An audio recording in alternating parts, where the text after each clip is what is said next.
안녕하세요. 책한민국입니다. 오늘 소개할 책은 나는 왜 이런 사람이 됐을까? 지은이는 독일의 임상심리학자 네시베 카흐라만입니다. 자기 자신에 관한 저만의 가정, 이 주제로부터 자유로울 사람은 아무도 없다. 때론 유익하고 때론 방해되는 자신에 관한 가정은 우리 모두에게 있다. 이는 대개 서로서로 비슷하다. 우리의 신념은 우리 자신에게 해가 되는 가정을 내포하고 있을 수 있다. 그런데 신념들이 존재하는 데에는 다 그만한 이유가 있다. 이 세상으로부터 우리가 얻어낸 정보들을 그 무엇보다 우리의 신념이 잘 설명해줬던 순간들이 분명 존재할 것이다. 우리의 신념은 우리에게 삶, 인간, 그리고 이 세상에 관해 설명해줬다. 신념은 우리 내면에 존재하는 나침반과도 같았다. 하지만 나이를 먹어가며 우리는 성장과 성숙을 거듭하고 삶의 변화를 마주한다. 그렇기에 이제는 그 오래된 나침반을 한번 점검해보고 필요하다면 새롭게 수리해볼 때가 됐다. 당신을 사랑하는 사람들이 당신을 바라보는 것처럼 스스로도 자기 자신을 그렇게 바라봐줄 수 있길 바란다. 자기 자신을 좀 더 잘 파악하기 위해서는 타인과의 상호작용이 꼭 필요하다. 다른 사람들의 시선, 표정, 몸짓, 행동 등은 나와 무슨 관련이 있는 걸까? 지금껏 내가 경험한 세계와 나의 지각 방식은 서로 어떤 연관이 있을까? 내 인생사와 개인적인 이야기들은 이 세상과 주변 사람들, 그리고 자신을 바라보는 내 지각 방식에 어떤 영향을 미쳐왔을까? 어떤 사람이나 물건 혹은 행위를 평가할 때 내가 그 무엇도 아닌 바로 이런 방식으로 평가하는 이유는 뭘까? 그들에 관한 내 확신은 어디에서 비롯된 걸까? 나는 충분하지 않아. 나는 사랑받을 가치가 없어. 나는 원래 무능해. 이런 말을 나는 언제부터 믿기 시작한 것일까? 정말로 흥미로운 건 그 중간에 놓인 이야기들과 마주했을 때다. 있었던 그대로의 사실보다 사실처럼 받아들여 왔지만 실상 사실이 아닌 것들, 이게 더 흥미롭다. 자기 자신에 관해 계속해서 믿어왔지만 정작 제대로 확인해 본 적은 단 한 번도 없었던 것들. 그냥 고지곳대로 받아들이며 더 깊게 단 한 번도 파고 들어본 적이 없던 가정. 우리의 무의식 세계 속에 단단하게 뿌리내린 것들. 그곳에서 아무도 모르게 조용히 우리의 인식에 영향을 미치고 어떤 상황이나 다른 사람들, 이 세상, 혹은 자기 자신을 평가하는 우리의 방식에 막강한 영향력을 펼쳐왔던 것들. 이들은 우리의 감정과 생각 그리고 행동에 엄청나게 많은 영향을 미쳐왔다. 아무런 검증 없이 그대로 받아들여서는 지금껏 우리 자신을 이끌도록 내버려뒀던 내면 깊숙이 박혀있는 가정을 우리는 신념이라 부른다. 자기 자신에게 방해가 되는 신념에 대해서 더 잘 이해할 필요가 있다. 신념이란 도대체 뭘까? 정확하게 무엇을 말하는 걸까? 신념은 진실 여부와 상관없이 사람들이 기본적으로 믿는 말이다. 나는 이렇게 살아야 한다는 믿음이다.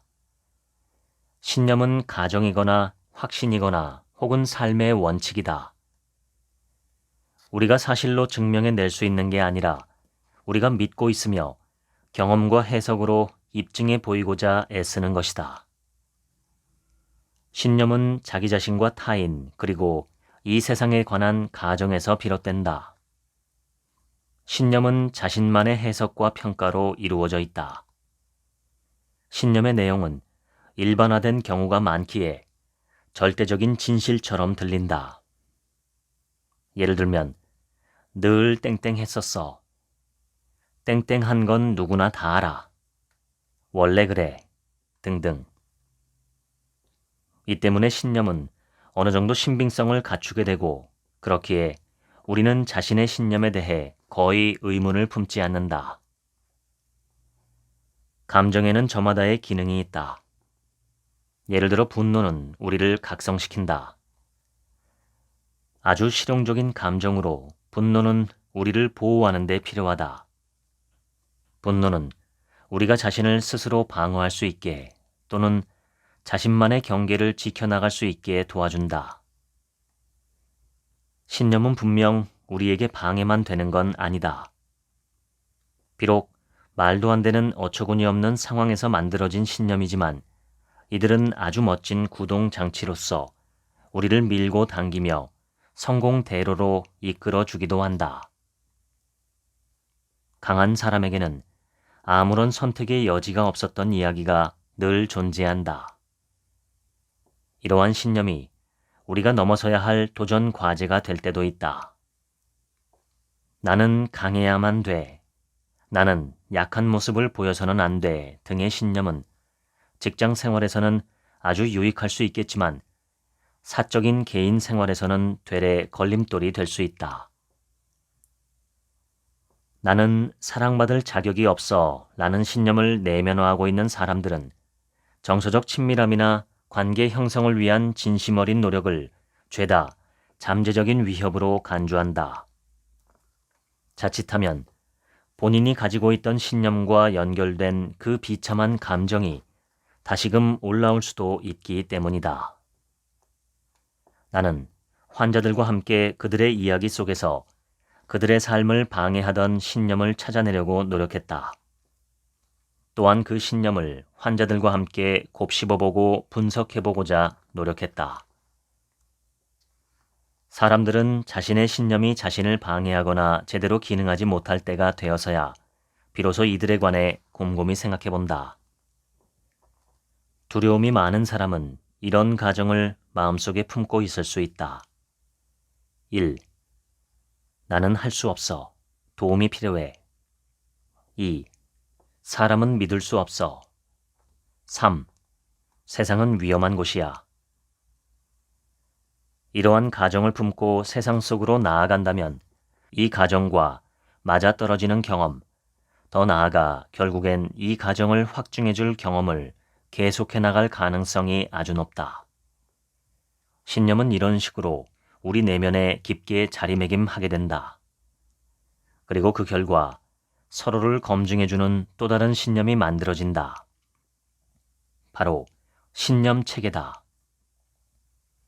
유념해야 할 건 이러한 생각도 우선은 그저 가정에 불과하다는 거다. 그런데 우리의 뇌는 한 번 떠오른 가정을 웬만하면 확증하고 싶어 한다. 그렇기에 그 가정을 확증해줄 경험을 우리가 최대한 많이 하도록 우리의 지각을 걸러내는 작업을 한다. 두려운 생각으로 집 밖엔 거의 나가지 않는 사람이 인근 지역에서 일어난 사건 사고를 TV 방송으로 접하게 되면 이는 이 세상은 위험하다는 그의 가정을 한 번 더 확증하는 셈이다. 그러면 그 사람은 이렇게 생각한다. 밖에 안 나가길 잘했어. 내가 그 일을 겪었을지도 모르잖아. 회피 행동, 즉 고립은 강화된다. 그러면서 안정감과 통제감을 느끼게 된다. 그런데 유감스럽게도 이는 잠깐일 뿐이다. 두려움은 또 다른 영역으로 범주를 넓혀가는 경향이 있다. 더 많은 두려움을 내포한 가정이 한순간 불쑥 생겨난다. 이들 역시 우리는 되물어보거나 따져들지 않는다. 그 결과 점점 더 복잡하게 두려움과 관련한 신념 체계가 형성된다. 하나의 가정에서 확고한 신념으로 바뀌는 데에는 다음의 요인이 영향을 미칠 수 있다. 1. 이 가정은 자주 반복된다. 2. 이 가정은 권위적인 인물, 그리고 중요한 애착 대상으로부터 전달된다. 3. 이 가정은 지금까지 저장돼 있던 다른 가정 및 신념과 맞아떨어지고 그렇기에 일관성 있게 받아들여진다. 4. 이를 대체할 만한 다른 설명이 없다. 5. 이 가정은 일반화된 사실처럼 들린다. 6. 이 가정은 이미 부모 등을 통해 선보여졌고 의문시된 적이 없다. 근본적으로 우리의 정신은 일관성, 즉 조화롭고 논리적인 상태를 계속 유지하려고 한다. 우리의 정신 체계는 신념을 이용해 우리를 악의적으로 조종하려는 게 아니다. 우리의 경험을 신념을 통해 논리적으로 연결하려는 것이다. 아이들은 잘못의 원인을 대부분 자기 자신에게서 찾는다. 이를 대체할 만한 또 다른 현실이 존재하지 않기 때문이다. 자신을 거부하는 엄마의 행동과 거리감에 대한 이유를 자신에게서 찾아본다. 결국엔 그 이유를 찾아낸다. 그러면 나는 중요하지 않아, 나는 사랑받을 가치가 없어와 같은 생각이 합리적인 이유가 된다. 그러므로 신념을 다루는 과정의 첫 번째 단계에서 할 작업은 자신의 신념에 대한 의식화다. 다양한 방법이 있지만 그중 하나는 신념 이면에 담긴 생각을 곰곰이 분석해 보는 것이다. 예를 들어 우리의 생각들을 가정이라 명시하면서 시작해 볼 수 있다. 사실 우리의 생각은 하나의 가정에 불과하기 때문이다. 생각들은 처음엔 그저 확인되지 않은 말들에 불과하다. 이게 사실일 수 있다고 내가 가정하는 것뿐이다. 이를 입증하려면 그 정당성을 확인해 봐야 한다. 그러려면 그 신념을 만든 생각을 깊게 파고 들어가 봐야 한다. 그런데 유감스럽게도 우리는 자신의 생각을 그렇게 곰곰이 따져보지 않는다. 우리의 생각 안에 엄청나게 많은 편향이 내재해 있을 수 있음에도 우리는 자신의 생각을 믿는다.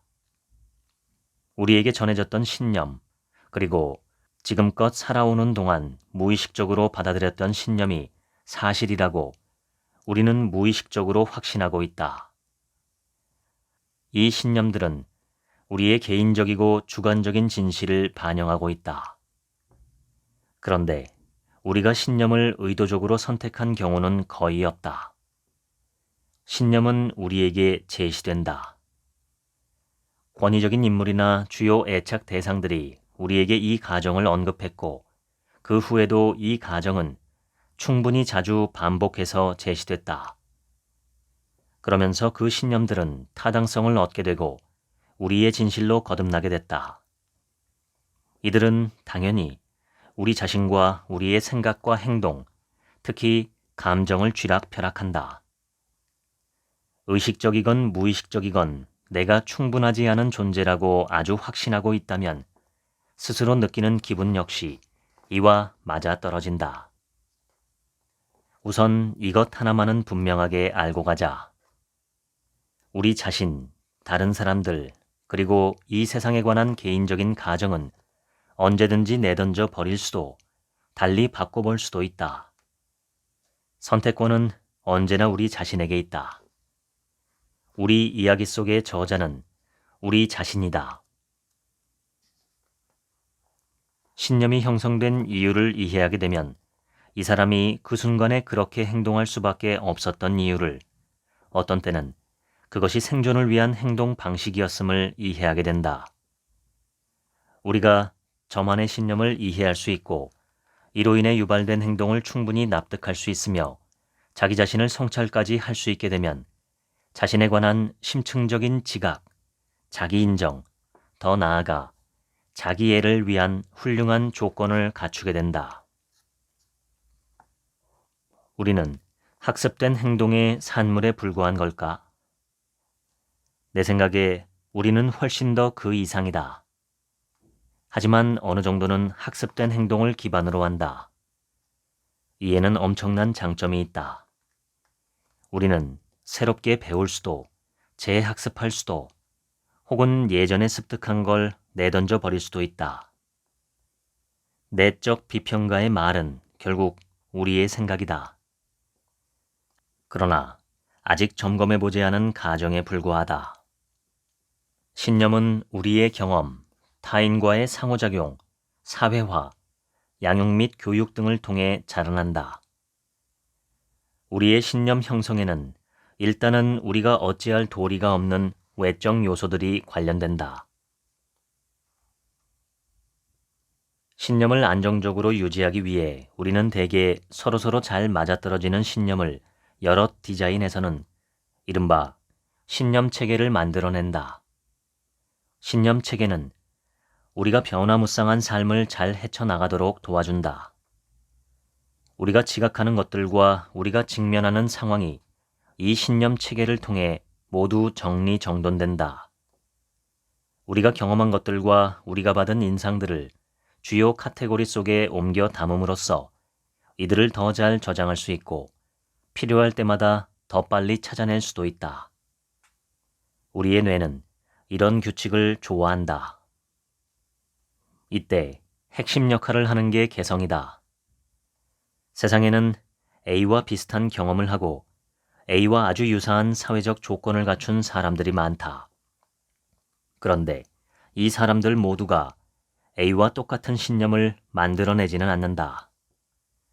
극복 전략 역시 모두 똑같지 않다. 각자의 생각, 행동, 그리고 내면화된 가정에 따라 확연하게 다른 모습을 보일 때도 있다. 즉, A라는 경험이 B라는 신념으로 무조건 연결되는 것은 아니다. 각자 다양하게 저만의 경험을 저만의 신념 체계 속에 정리한다. 이러한 신념 체계에서 핵심 사안은 외부인들이 이해할 수 있느냐 없느냐가 아니라 내적 일관성, 즉 지금껏 수집해온 정보들 간의 일치성이다. 한번 생겨난 규칙은 일반적으로 계속 유지된다. 우리가 그 과정을 의도를 가지고 해석하거나 이미 형성된 신념 체계를 적극적으로 분석해보지 않는다면 말이다. 자기 자신에 관한 믿음이 자신뿐만 아니라 삶에 얼마나 큰 영향을 미칠 수 있는지 이해하는 게 중요하다. 긍정적인 의미에서건 부정적인 의미에서건 말이다. 예를 들어 우리는 나는 그냥 혼자 있는 게 좋아 같은 말들로 스스로 만족해야 한다. 그리고 시간이 지남에 따라 이러한 말을 스스로 계속 믿어나간다. 어째서 이 생각을 되물어 볼 생각은 하지 않는가? 어째서 혼자 있길 좋아하는가? 혼자 있는 것을 무엇과 연결짓는가? 혼자이지 않다면 어떤 일이 벌어질까 싶어 두려운가? 신념을 그냥 계속해서 믿는 게 아니라 이들을 의도적으로 떠올려보고 되물어보며 이게 정말로 맞는 소리인지 확인할 수 있다. 그 신념이 우리에게 유익한 건지, 우리가 이것을 계속해서 믿고 싶은지, 이 신념을 우리 자신에게 반복해서 말해주고 싶은지도 스스로 확인해 볼 수 있다. 누구에게나 삶의 고난과 역경을 극복할 능력이 있다. 어떤 것은 가끔 재가동해봐야 하고 어떤 것들은 새롭게 배워나가며 의도적으로 단단하게 만들어줄 필요가 있다. 우리가 처한 운명을 우리는 잘 극복해 나갈 수 있다. 물론 이게 쉬운 일이라거나 저절로 척척 다 잘 이루어진다는 말은 아니다. 하지만 되기는 된다. 가능하다. 관계의 끝도 감당할 수 있다. 우리를 방해하는 신념을 떨쳐버리는 데에 첫 번째로 중요한 단계는 깨달음과 인정이다. 이 신념이 유발하는 것이 무엇인지, 그리고 이게 우리의 지각, 생각 및 감정에 어떤 영향을 미치는지 분명하게 알고 있자. 이 사고방식이 우리 삶에 미치는 영향뿐만 아니라 이러한 가정을 계속해서 믿어나갈 때 우리가 경험할 긍정적 결과, 더 나아가 부정적 결과까지 모두 인지하고 있어야 한다. 신념과 같이 우리 내면에 깊이 뿌리박혀 있는 심오한 그 무언가를 변화시키려면 우선 자기 이해가 필요하다. 신념을 파악할 땐 다음의 질문을 던져보는 게 중요하다. 이러한 가정을 나는 왜 믿고 있는가? 이러한 가정을 나는 왜 더는 믿고 싶지 않은가? 내가 이 신념을 믿고 따르는 이유는 무엇인가? 신념은 아무런 이유 없이 그저 생겨나지는 않는다. 신념은 우리가 어떤 사건을 거듭 반복해서 경험하게 되고 이로부터 우리 자신을 지켜내고 싶을 때 형성된다. 자신의 행동의 논리, 즉 그 이유, 즉 감춰져 있던 신념이 파악되면 추후 상황에서는 그 행동이 성찰되면서 변화될 수도 있다. 사람은 일이 아닌 그 일에 관한 생각들에 시달린다. 칼 임머만. 치료실을 찾아와 자신의 이야기를 들려주는 환자들을 보면 그들 주변 환경이나 어떤 특정 상황이 그들에게 문제를 유발하는 경우는 극히 드물다. 처음엔 대개 그렇게 보이지만 조금만 더 깊이 들어가 봐도 상황에 대한 자신의 지각 및 판단 행위로 문제가 유발된다는 걸 금세 파악할 수 있다. 사람의 지각은 살면서 자신이 만나는 주변 사람들이나 환경 혹은 어떤 특정 상황으로부터 받아들인 정보로 각인된다. 자신이 들은 다른 사람들의 생각이나 의견, 판단에도 모두 영향받는다. 이를 통해 자신의 신념이 형성되고 삶에서 마주하는 모든 게 이 필터에 걸러진 다음 받아들여진다. 스스로 그만이라고 외치며 주변 공간이나 상황 혹은 자세를 잠시 바꾼 다음 의식적으로 결정하는 게 좋다. 나는 지금 무슨 생각을 하고 싶은가? 나는 나 자신과 어떻게 이야기 나누고 싶은가? 나 자신과 이야기 나누는 것처럼 내가 사랑하는 사람과도 그렇게 이야기를 나누고 싶은가? 여태와는 다르게 생각하고 다르게 느끼며 더 나아가 완전히 다르게 행동해야 할 필요도 있다. 신념 이면에 숨겨진 기능을 파악한다는 건 저만의 안락지대에서 벗어나야 함을 의미한다. 이 가정을 통해, 이 신념을 통해 실제로 내가 얻을 수 있는 이점이 무엇인지를 생각해 보는 건 최고로 불편한 질문 가운데 하나일 것이다.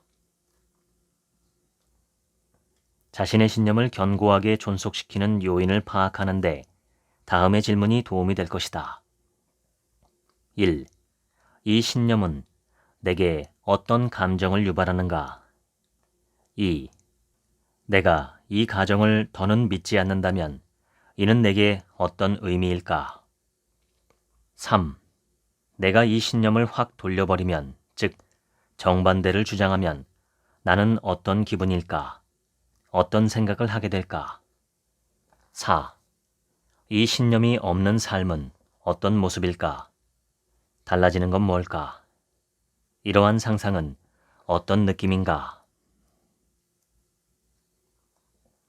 자존감은 자기 자신에 관한 신뢰, 즉 자신감을 통해 강화될 수 있다. 자신의 성과를 긍정적으로 평가하며 제 내적 능력으로 간주하게 된다. 이는 다시금 자기 효능감, 그러니까 내가 무언가를 달성하고 해낼 수 있다는 확신을 더욱 키워준다. 살면서 힘든 일을 겪을 수도 있지만 이들을 감당해내는데 꼭 필요한 능력이 내게 이미 있거나 앞으로 배워나갈 수 있음을 알려준다. 자기 인정은 자존감 안정화를 위해 중요한 지주다.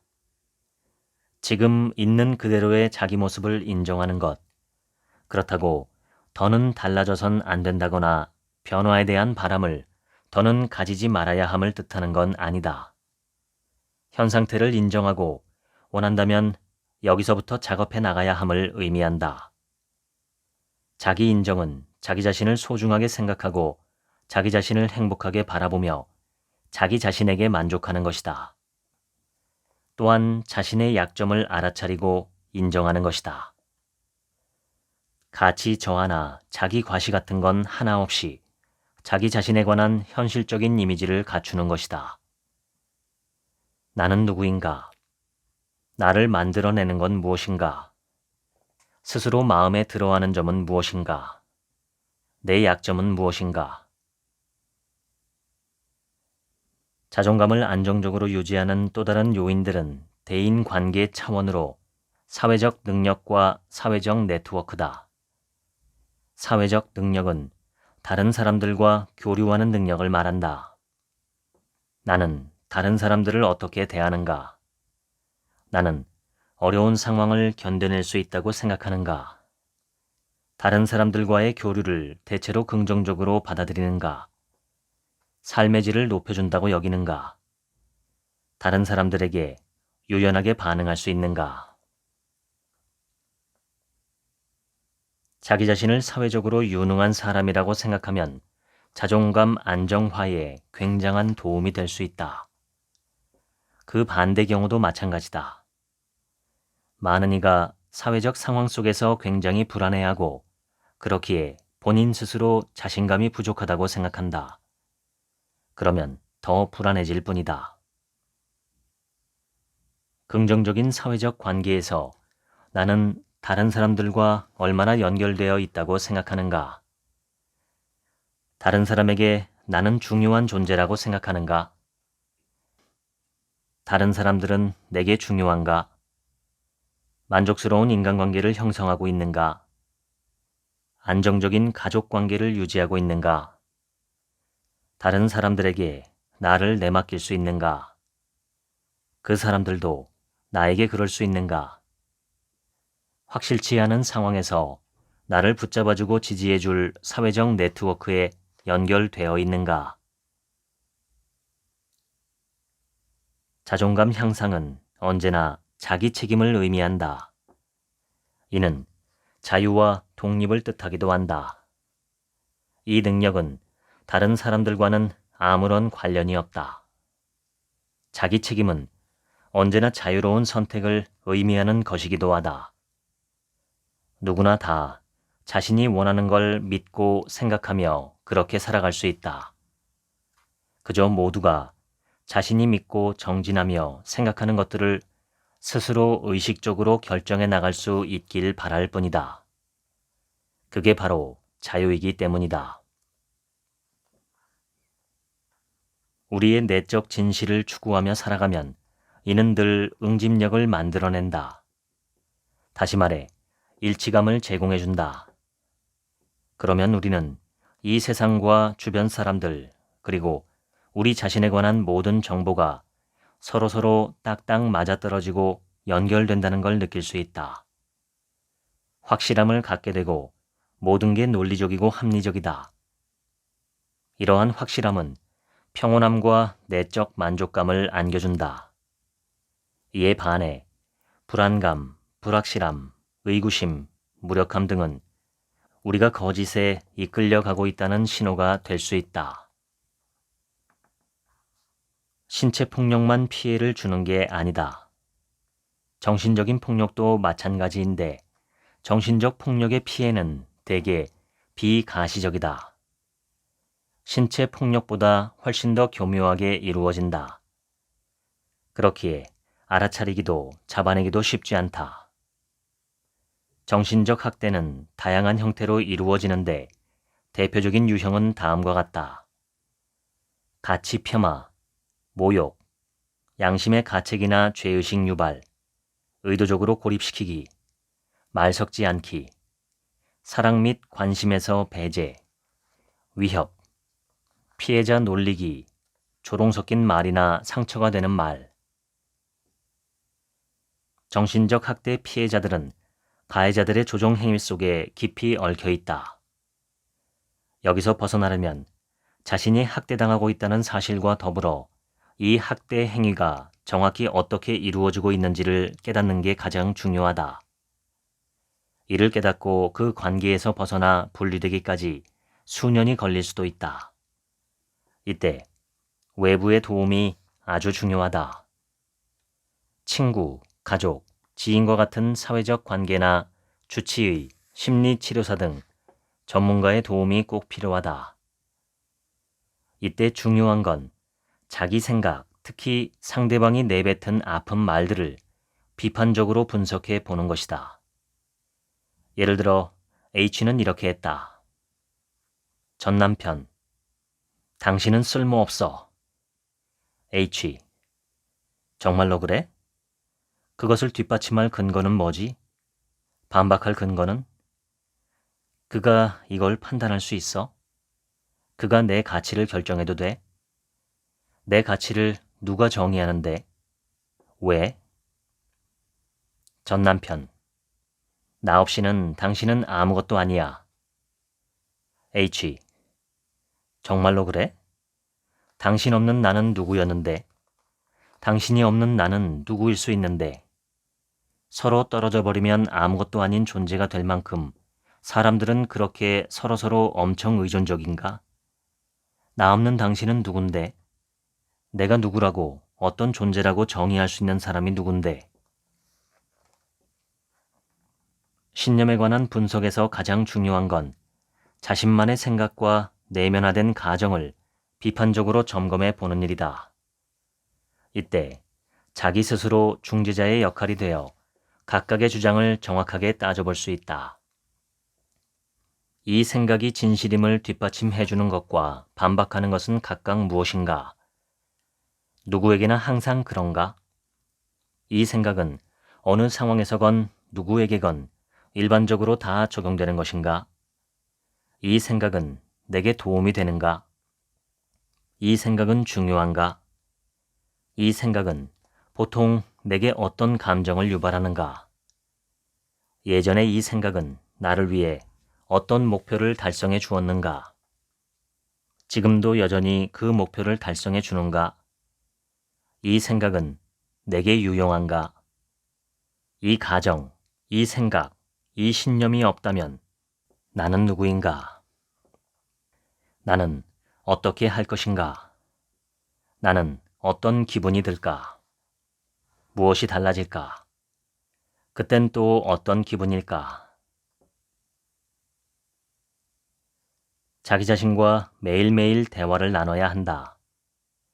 자신의 삶에서 어떤 특정 상황을 끄집어내어 매일 혹은 매주 수차례 분석해 보는 게 중요하다. 이때 행동치료에서는 엘버트 앨리스의 ABC 모델을 활용한다. 분석의 첫 번째 단계는 유발 상황, 즉 트리거로 시작된다. A. 무슨 일이 일어났는가? B. 두 번째 단계는 자기 생각, 신념, 평가 다루기이다. 그 상황에서 당신은 어떤 생각을 했는가? 이제는 결론을 다루는 C 단계다. C. 그 상황에서 나의 기분은 어땠는가? 나는 어떤 행동을 보였는가? 지금껏 나는 다양한 사람들을 만나보며 그들의 신념을 다뤄봤는데 그들의 행동이 지극히 비논리적이었던 경우는 없었다. 다시 말해 그들의 행동은 그 이면에 숨겨진 채 이들에게 영향을 미쳤던 확신과 가정만 찾으면 다 설명이 됐었다. H도 마찬가지였다. 결혼 생활 동안 형성해왔던 그녀의 신념 때문에 그렇게 행동해왔던 것이었다. 그녀는 자신의 욕구는 중요하지 않다고, 그녀는 쓸모없는 무가치한 인간이라고, 남편 없이는 살아남지 못한다고, 그녀는 혼자이며 무력한 존재일 뿐이라고 이야기 들어왔었다. 이 같은 말을 믿는 한 그녀가 한 걸음도 앞으로 나아가지 못하는 건 당연지사다. 그 자리에 머무르며 자기 자신이나 자신의 욕구를 전혀 개의치 않아 하는 건 아주 논리적이다. 진실이라고 믿어왔던 것을 분석해 봄으로써 우리는 비로소 이를 변화시킬 수 있고 한 발짝 전진할 수 있다. 걸을 수 없다고 믿는데 어떻게 걸을 수 있겠는가? 남편 없이는 살아남을 수 없다고 믿는데 어떻게 그를 떠날 수 있겠는가? 나와 내 삶은 중요하지 않다고 믿는데 앞으로 나아갈 필요가 있겠는가? 우리는 자기 자신을 평가하는 판사가 되어서도 안 되고 자기 자신을 처벌해서도 안 된다. 우리는 우리가 굉장히 공정하다고 믿고 있지만 그저 굉장히 엄격할 뿐이다. 자기 자신을 심판하고 처벌하는 논리 그 자체가 잘못됐다.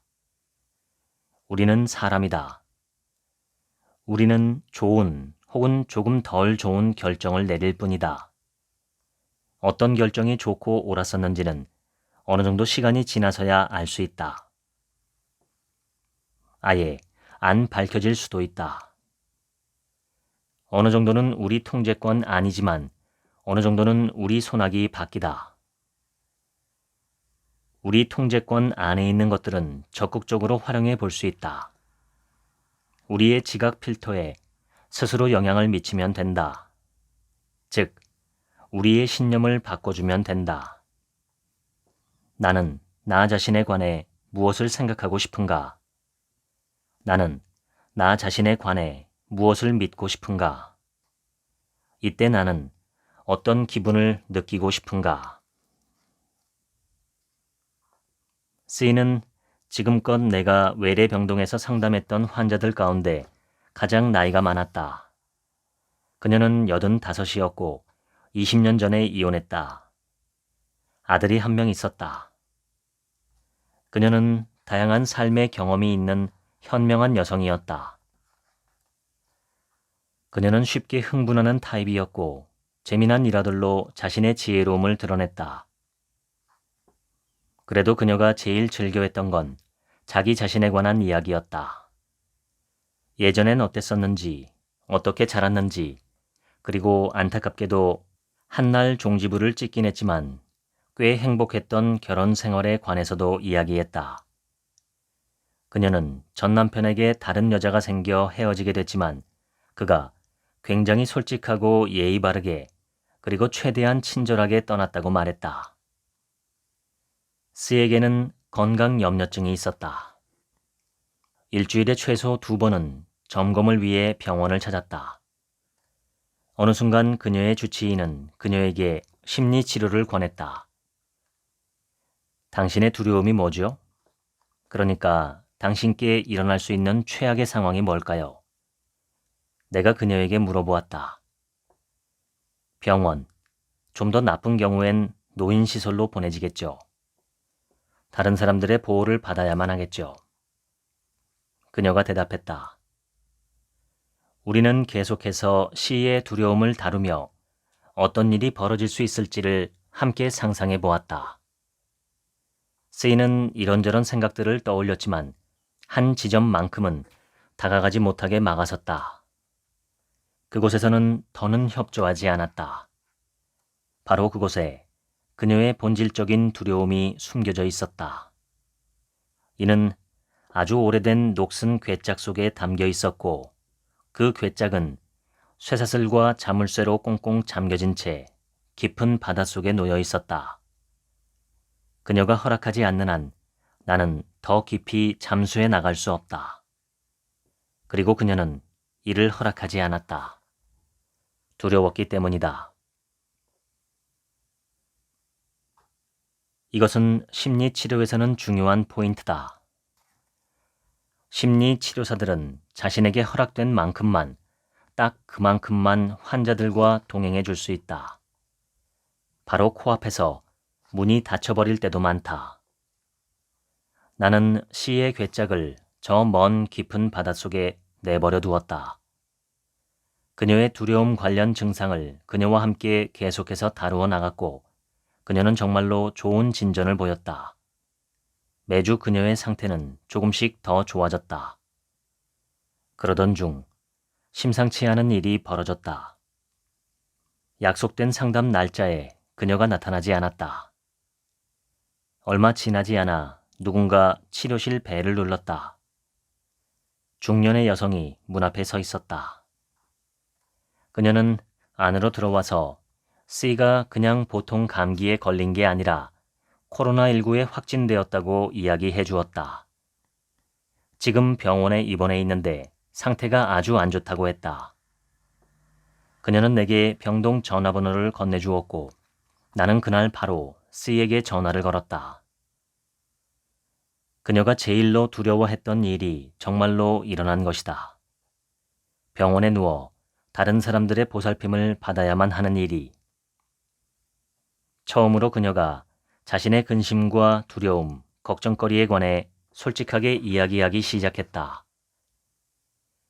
아세요? 저는 몸이 안 좋아져서 병원이나 노인시설에 들어가는 것을 평생토록 가장 두려워했어요. 그런데 지금 제가 여기 이렇게 누워 있잖아요. 여기저기 호수들로 연결되어 있고 저를 돌봐주는 낯선 사람들에게 둘러싸여 있죠. 그런데 이젠 한 가지 사실이 아주 분명해졌어요. 사실 저는 이걸 전혀 두려워하지 않았던 거예요. 제 머릿속에선 이게 제일 끔찍한 재앙이었죠. 하지만 정작 그 상황이 되자 제가 이걸 하나도 안 두려워했다는 걸 깨닫게 된 거죠. 그녀는 차분하게 설명했다. 선생님이 늘 가까이 다가서고 싶어 했던 그 괴짝을 기억하세요? 제가 지금 그 괴짝의 뚜껑을 연 것 같아요. 그 안에 뭐가 들어있죠? 나는 깜짝 놀라 물어보았다. 아무것도요. 그녀는 잠시 말을 멈췄다. 저는 한평생 두려웠고 그 두려움을 제 안에 품고 살아왔어요. 나는 무엇이 그렇게 두려운 걸까? 그리고 오늘 저는 드디어 제 안을 들여다볼 용기가 생겼어요. 결국엔 이 괴짝에 다다르게 된 거지요. 뚜껑을 열었는데 아무것도 없었어요. 그 괴짝 안을 들여다본 건 제가 해볼 수 있었던 최고의 것이었어요. 아름다운 이별이네요. 그러며 그녀는 전화를 끊었다. 그리고 이는 정말로 영원한 이별이 되었다. 그녀는 거의 평생토록 두려움을 안고 살아왔다. 하지만 죽기 직전 그 두려움을 떨쳐버리는 데 성공했다. 그녀는 홀가분함, 평화로움, 그리고 내적 평화의 순간을 경험했다. 그녀는 두려워하지 않고 죽었다. 평화롭게 죽었다. C는 자신이 두려워해야만 할 그 무언가가 있다는 가정을 한평생 믿었었다. 이 무언가에 그 누구도 접근하지 못하게 막아섰다. C는 그녀의 두려움을 확인해 보지 않았다. 맞닥뜨리는 게 너무도 두려워 그녀는 아예 쳐다보지도 않았다. 그러면 일단 더는 다가가지 못한다. C만 그런 것이 아니다. 두려움이 없는 상태가 어떤 기분인지 전혀 알지도 못한 채 그렇게 오랫동안 두려움을 품고 살아가는 사람들이 많다. 두려움은 끊임없이 함께하며 그 존재 여부에 어떠한 의문도 품지 않는다. 그러다가 두려움이 잠깐이라도 사라지면 이게 갑자기 어디로 갔는지 많은 이가 궁금해한다. 바로 그 순간 두려움은 자연스럽게 다시 돌아온다. 이런 식으로 두려움이 완전히 내면화되는 경우가 비일비재하다. 그렇게 두려움과 하나가 되어간다. 두려움은 내 일부다. 그러면 이 신념에 관해서는 되묻지 않게 된다. 두려움을 자기 자신의 일부로 간주하면 할수록 이에 관한 분석은 점점 더 어려워진다. 두려운 생각들을 분석하기에 앞서 실행되어야 하는 단계가 있다. 우선 그 두려움을 표면화해야 한다. 다시 말해 두려움을 자기 자신과 제 몸에서 벗어나 있는 요소로 경험해 봐야 한다. 이는 의도적인 상상을 통해 시행해 볼 수 있다. 두려움을 자신의 몸 밖에 존재하는 실체로서 아주 구체적으로 상상해 보자. 최대한 구체적으로. 두려움은 어떻게 생겼는가? 어떤 형태인가? 어떤 몸을 지니고 있는가? 이름이 뭔가? 목소리가 있는가? 무슨 말을 보통 언제 말하는가? 항상 그곳에 있는가? 아니면 특정 시간대나 상황에만 나타나는가? 그간 얼마나 더 커졌는가? 나의 방이나 집에서 얼마나 많은 공간을 차지하고 있는가? 그 모습을 정확하게 생각해보자. 원한다면 그림을 그려도 좋다. 이름을 붙여보자. 그 이름을 부르며 말을 걸어보자. 이름을 갖고 있고 나에게 말도 거는 살아있는 존재처럼 여겨보자. 이러한 상상 놀이에는 엄청난 장점이 있다. 두려움에 내가 대답할 수 있다. 두려움이 나에게 이야기하는 걸 되물어 볼 수도 있고 두려움에 맞설 공정한 기회도 주어진다. 두려움을 이겨낼 수 없다면 두려움과 협상해보자. 두려움에 허용 가능한 공간은 어느 정도인가? 두려움의 목소리는 얼마나 커도 되는가?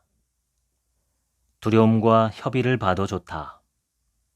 나는 정해진 시간에만 두려움의 목소리에 귀 기울이며 약속된 시간이 지나면 두려움은 다시 사라져야만 한다.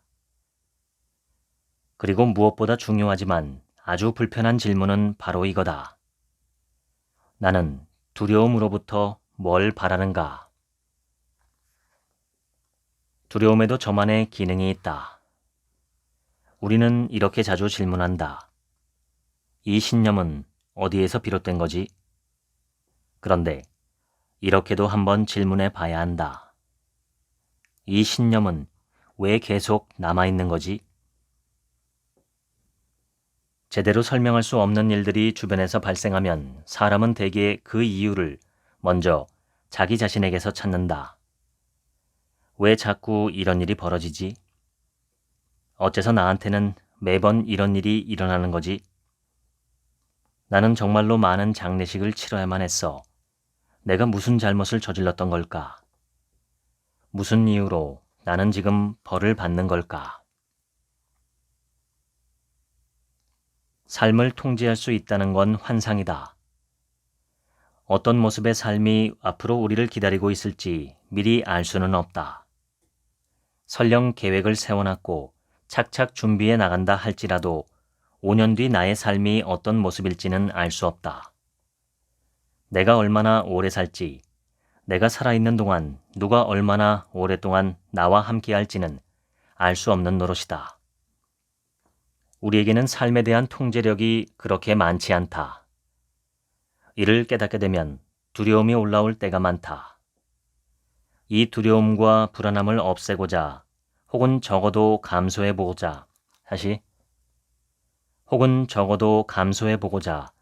우리는 통제하기 시작한다. 당신이 여태껏 어떤 경험을 해왔던 당신의 이야기가 어떤 모습이건 그리고 당신의 생각과 감정, 심지어 지금까지 당신이 해온 결정 이면에 어떤 신념이 숨겨져 있었건 전혀 상관없다. 당신 자신과 당신의 이야기에 스스로 공감할 수 있길 바란다. 사람들이 자기 자신과 제대로 잘 공감하지 못한다는 건 놀랍지도 않다. 자기 자신을 자주 비판하며 어떠한 실수도 용납하지 않는가? 그렇다면 당신의 유년기 시절을 되돌아본 다음 부모, 양육자, 교사 등 당신에게 중요한 애착 대상들이 당신을 어떻게 대해왔는지를 한번 살펴보자. 그 주요 애착 대상들이 자신들 스스로를 대하는 모습도 한번 살펴보자. 당신의 실수나 그들 자신의 실수에 그들은 어떻게 반응했는가? 사람들은 평상시에 엄마나 아빠가 거듭 반복적으로 들려줬던 말들을 대부분 다 무의식에 새기고 있다. 예를 들어 나는 엄마로부터 항상 이런 말을 들었다. 인생은 험하고 거지 같아. 여러 새로운 경험을 겪어본 다음에서야 나는 삶이 정말로 엄청나게 아름다울 수도 있다는 걸 의식적으로 지각할 수 있었다. 심리 치료를 통해 사람들은 새로운 관계를 경험할 기회를 얻는다. 제 모습 있는 그대로 온전히 받아들여지고 소중히 여겨지며 수용되는 경험을 해볼 수 있다. 자신의 이야기를 애정 가득한 눈빛으로 바라보며 자기 공감 쪽으로 소중하게 분석해 나가려면, 혹은 자신의 가장 큰 두려움과 맞닥뜨리며 자기 자신을 인내심 있게 신중하게 대해 보려면 이를 공감하며 함께 해줄 수 있는 사람이 곁에 필요하다. 당사자들은 자신을 공감으로 대해주는 사람이 있을 때 이를 비로소 제대로 경험해 볼 수 있고, 그러면서 이 패턴을 학습해 나갈 수 있다. 내가 사랑하는 사람이 힘겨운 상황을 겪고 있을 때 이들과 어떤 대화를 나누겠는가? 힘든 일을 겪고 있는 사랑하는 사람들에게 힘이 되고자 당신은 어떤 말을 해주고 싶은가? 그들을 어떻게 대하고 싶은가? 분명 상냥한 말과 표정이 다양하게 떠오를 것이다. 그처럼 자기 자신에게도 질문해보자. 나는 내가 믿는 것이다. 나는 내가 믿는 걸 생각한다. 나는 내가 믿는 걸 실천한다. 나는 내가 믿는 걸 느낀다. 내가 생각하는 것들 가운데 정말로 믿고 싶은 건 무엇인가? 지금까지 나는 왜 이런 사람이 됐을까 읽어드렸습니다. 지금부터는 제 얘기입니다. 이 책의 핵심 단어는 신념입니다. 보통 우리는 신념이라는 말을 굳은 결단과 비슷하게 사용하지만, 저자가 쓰는 신념이라는 단어는 한 사람이 가지고 있는 의식체계 혹은 관념체계, 믿음의 체계와 유사한 뜻을 갖고 있습니다. 사람은 누구나 신념 혹은 믿음을 갖고 있고 그 믿음에 따라 느끼고 생각하고 행동한다는 것이죠. 그런데 그 신념 중에 삶에 해로운 것들도 많기 때문에 신념을 점검하고 개선해야 한다는 것이 저자의 주장입니다. 예를 들어 나는 무가치한 사람이다 라는 신념을 갖고 있는 사람은 세상 어디를 가나 자신의 무가치함을 확인하는 증거를 발견할 수 있습니다. 세상이 사기꾼으로 가득하다고 믿는 사람은 상대가 조금만 의심스럽거나 불만스러운 모습을 보여도 그를 사기꾼이라고 생각합니다. 내가 오해할 수도 있다는 생각은 전혀 하지 못하죠. 세상에 믿을 놈 하나 없다는 생각을 가진 사람은 어딜 가나 자신을 배신하는 사람들을 만납니다. 세상은 마치 내가 원하는 것을 그대로 내어놓는 수정 구슬과 같아서 내 마음 깊은 곳에 있는 생각, 관념, 의식, 기분, 욕망에 따라서 모든 것이 보입니다. 사람이 고통을 당하는 것도 바로 이런 신념 때문이죠. 나는 무엇을 해도 충분하지 않고 사랑받을 수 없으며 무가치한 존재라는 무의식적 신념이 있는 사람에게는 세상은 고통 그 자체입니다.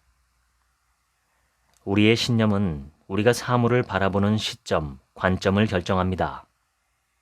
그래서 신념을 점검하고 검토하는 일은 대단히 중요하지만, 우리가 갖고 있는 신념은 우리 자신에게는 너무나 당연하고 옳고 정당하기 때문에 우리가 그것을 믿고 있다는 사실조차 발견하기 어렵습니다. 사람이 아무리 똑똑해도 자신의 얼굴을 보기 위해서는 거울을 봐야 하는 것처럼 자기 내면의 신념을 발견하기 위해서는 타인 거울이 필요합니다.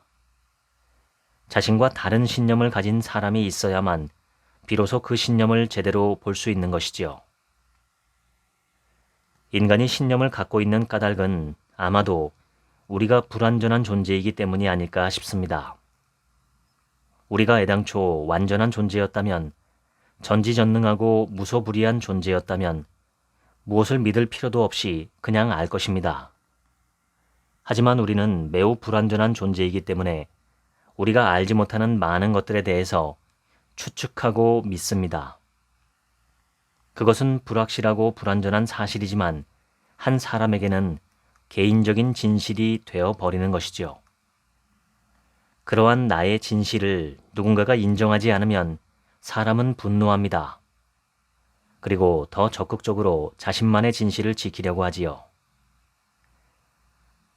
그런데 점검해보면 정당하지 않고 현명하지 않고 옳지 않은 신념들도 우리는 많이 갖고 있습니다. 많이 갖고 있는 정도가 아니라 그렇지 않은 신념이 있을까 하는 의문이 들 정도죠. 그런 신념들을 찾아서 정리하고 정돈하고 점검하고 개선할수록 삶의 질은 높아집니다. 나 자신이 전보다 더 현명해질 수 있고 바람직한 삶을 살아가게 되리라 생각합니다. 하지만 사람은 자신의 오류 혹은 오류 가능성을 지적하는 말을 무척 싫어합니다. 나의 생각과 신념은 진실이라고 철석같이 믿고 있기 때문이죠. 이러한 믿음에서 벗어날수록 삶은 좋아집니다. 심리적으로 고통스러운 점이 있다면 그 내면에는 반드시 이러한 어리석은 신념이 존재합니다. 그것을 탐구할 용기와 엄정함을 발휘하는 것이 잘 사는 길이 아닐까 생각합니다. 지금까지 책 한 민국의 하루치 생각이었습니다. 들어주셔서 감사합니다.